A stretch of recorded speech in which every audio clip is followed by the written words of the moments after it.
Tu longgar buka dia. Longgar tu.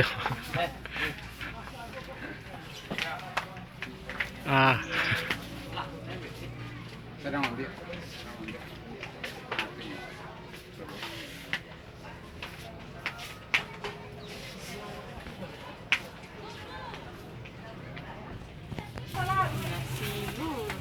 Di bawah banget.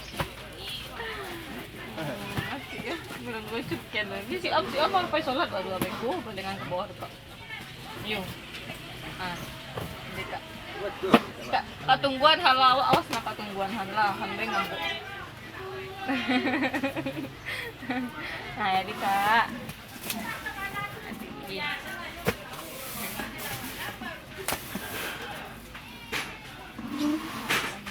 Wah, banget. Awak kata ya? Awak.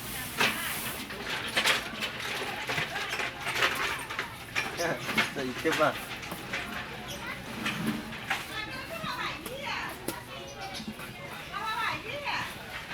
Emang tu nak murah ini.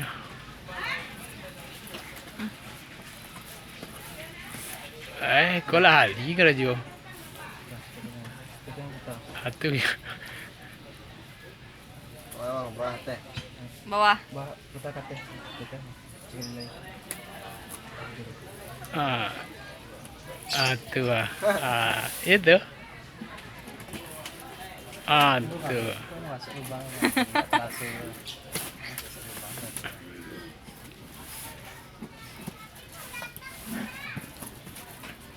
Sana lah. Ada tagang lah. Tagang.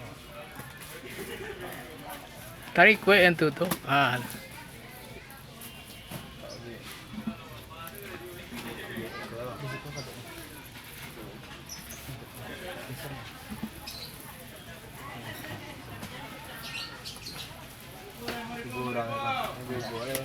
Tak jampik dan biar itu.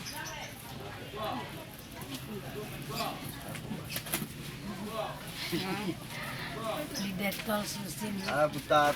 Terkadang. Tidak.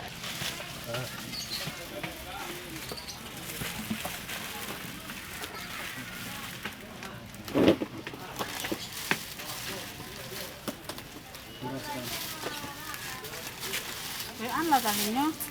Tali ketek pula. Tali lah ketek. Itu talinya ketek. Tahan dulu.